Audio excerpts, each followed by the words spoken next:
If you could be happier, earning slightly less money, that's a good deal. But society wouldn't ever get you to think of it like that. I'm not as good as I thought. I'm not training as hard as I thought. I'm not as fit as I should be. And I can take those personal emotions and I can make them into a better person. So people should get out there and close all of those open loops that are coming up in their brains right now, because that'll give your brain more bandwidth then, and it'll also mean you're gonna learn something from those things. There's a level of competency that increases with failing.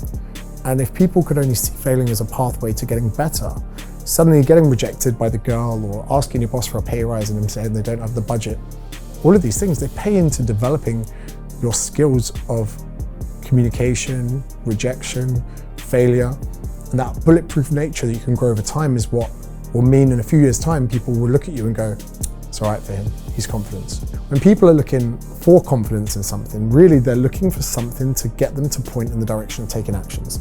And I think psychedelics a lot of the time point people in the direction of doing actions, drinking less, smoking less, going out less, and doing things that are more positive to the outcome that they need for values. Whatever you need to do it every day.